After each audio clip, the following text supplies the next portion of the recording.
चतुर्भुजो जगन्नाथः कण्ठशोभितकौस्तुभः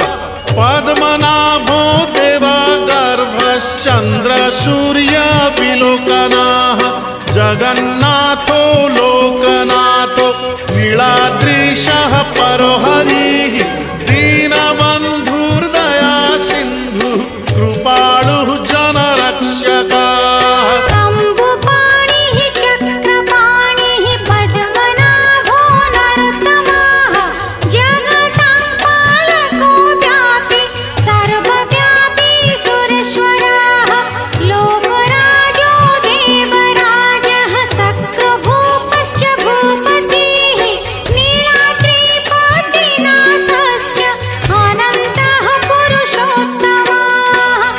क्षोभ्यायः कल्पतरुः विमला प्रीतिवर्धनः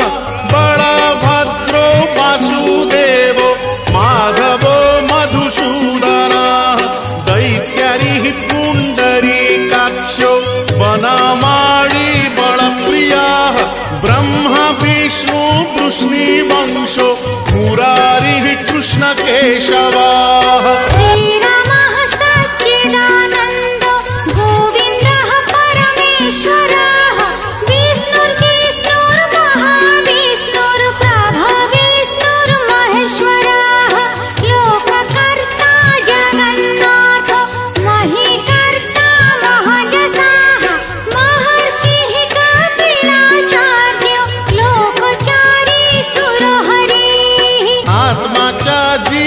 जीवपालश्च शूरः संसारपालकः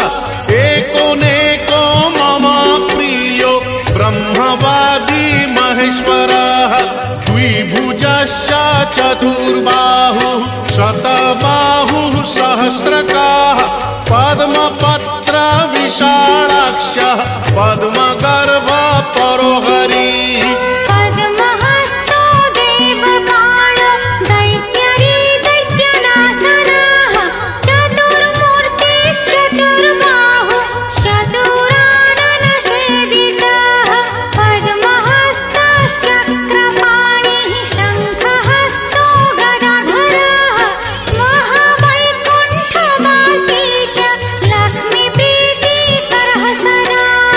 विश्वनाथः प्रीतिदश्च सर्वदेवा प्रियङ्करः विश्वव्यापी दारुरूपश्चन्द्रसूर्यविलोचनः गुप्तगन्धोपलब्धिश्च तुलसी प्रीतिवर्धनः जगदीशः श्रीनिवासः श्रीपतिः श्रीगदाग्रजः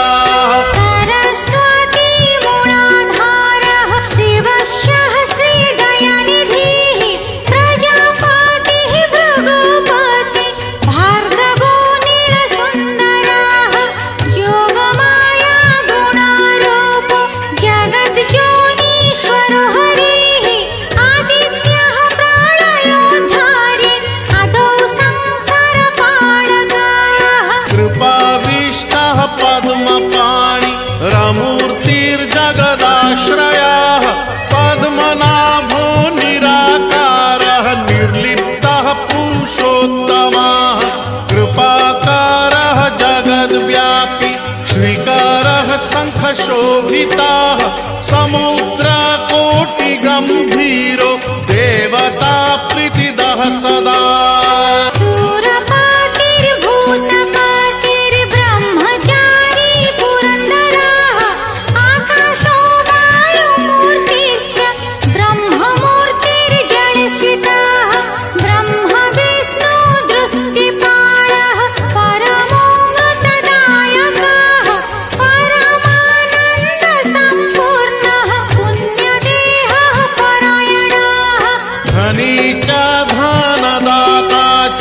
धनगर्भो महेश्वरः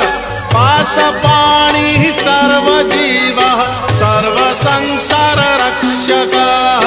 देवकर्ता ब्रह्मकर्ता वसिष्ठो ब्रह्मपालकः जगत्पतिः सुराचार्यो जगद्व्यापी जितेन्द्रियः महामूर्तिर्विष्णु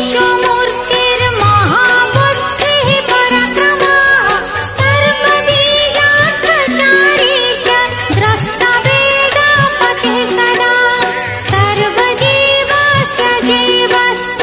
गोपतिर्मरुताङ्पतिः मनोबुद्धिरहङ्कार कामदेवधनासन कामदेवः कामपालः कामङ्गः कामवल्लभः शत्रुनाशी कृपा सिन्धुर्कृपालुः परमेश्वरः देवत्राता देवमाता भ्राता बन्धु पिता सखा बाणवृद्धस्तनूरूपो विश्वकर्मा बड़ो बड़ा अनेकामूर्तिः सततं सत्यवादी सतङ्गतिः लोकब्रह्मा बृहद्ब्रह्म स्थूलब्रह्मा सुरेश्वरः जगद्व्यापी सदाचारी सर्वभूतश्च भूपतिः दुर्गपालः क्षेत्रनाथो रतिशोरतिनायकः बलि विश्व बड़ाचारी बलदो बलि वामनः दरः सहस्रचन्द्रः परमः परपालकः अकारादिमकारान्तो मध्योकारः स्वरूपधु स्तुतिस्थायी स्वमपाश्च स्वाहाकारः स्वधाकारः मशः कुर्मो वराहश्च नरसिंहश्च वामनः परशुरामो महावीर्यो रामो दशरथात्मजः देवकीनन्दनः श्रेष्ठो नृहरिः नरपालकः वनमाली देहधारी पद्ममाली विभूषणः मल्लिका माळधारी च जातिज्योति प्रियः सदा बृहत्पीता महापीता ब्राह्मणो ब्राह्मणप्रियः कल्पराजः खगपतिर्देवेशो देववल्लभः परमात्मा बड़ो राज्ञं माङ्गल्यं सर्वमङ्गलः सर्वबलो देहधारी राज्ञं च बलदायकः नानापक्षी पतङ्गानां पावनो परिपालकः वृन्दावन विहारी च नित्यस्थलविहारकः क्षेत्रपालो मानवश्च भुवनो भवपालकः तत्त्वं रजस्तमो बुद्धिरहङ्कार परोपिता आकाशङ्गः रविः सोमो धरित्री धरणीधरः निश्चिन्तो योगनिद्रश्च कृपालुः देहधारकः सहस्रशीर्षा श्रीविष्णुर्नित्यो जिष्णुर्निरलयः हर्ता च धाता च सत्यविख्यातिपालकः कमलाक्षः स्वयंभूतः कृष्णवर्णो वनप्रियः कल्पद्रुमः पादपारिः कल्पकारी स्वयं हरिः देवानां च गुरुः सर्वदेवरूपो नमस्कृत्यः निगमागमचारी च कृष्णगम्या स्वयं जसाः नारायणो नराणां च लोकानां प्रभुरुत्तमः जीवानां परमात्मा च जगद्वन्द्यः परोजमाः भूतवासी परोक्षश्च सर्ववासी चराश्रयः अन्तर्परख्याकारी च कामदेव पितामहः कोटिभास्कर संज्योतिः कोटिचन्द्र सुशीतलः कोटिकन्दर्पलावण्यः काममूर्तिर्बृहत्तमः मथुरापुरवासी च द्वारिको द्वारिकापतिः मथुरापुरवासी च द्वारिको द्वारिकापतिः वसन्तऋतुनाथश्च माधवः प्रीतिदः सदा श्यामबन्धुर्घनश्याम घनाघन समद्युतिः अनन्तकल्पवासी च कल्पसाक्षी च कल्पकृत्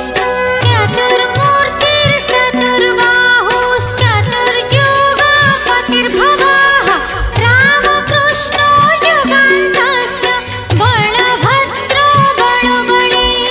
लक्ष्मीनारायणो देवः शाळग्रामशिणप्रभुः प्राणपानः समानश्च दानव्यानौ तथैव च प्राणुपानः समानश्चो दानव्यानौ तथैव च पञ्चात्मा पञ्चतत्त्वं च शरणागतपालकः यत्किञ्चित् दृश्यते लोके तत्सर्वं जगदीश्वरः जगदीशो महान् ब्रह्म जगन्नाथाय ते नमः।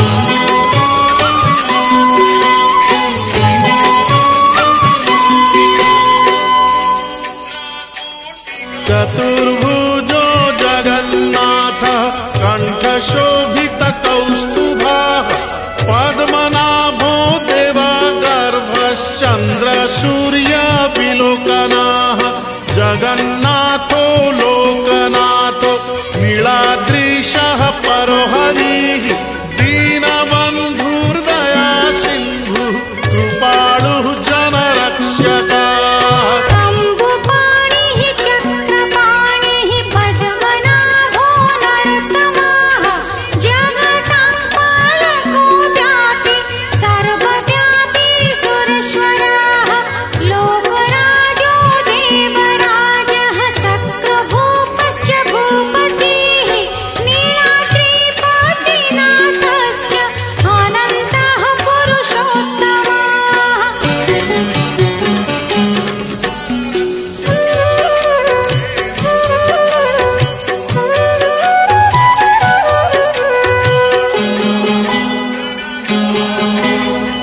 तार्क्ष्योऽध्यायः कल्पतरुः विमला प्रीतिवर्धनः बलभद्रो वासुदेवो माधवो मधुसूदनः दैत्यरिः पुण्डरीकाक्षो वनमाली बलप्रियः ब्रह्मा विष्णु कृष्णवंशो मुरारिः कृष्णकेशवः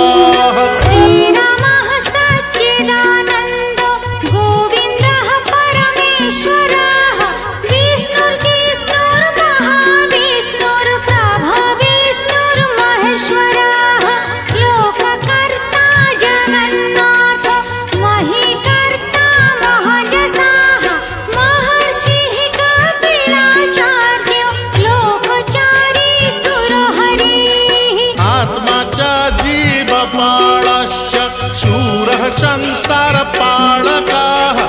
एकोनेको मम प्रियो ब्रह्मवादी महेश्वरः द्विभुजश्च चतुर्बाहुः शतबाहुः सहस्रकाः पद्मपत्र विशालाक्षः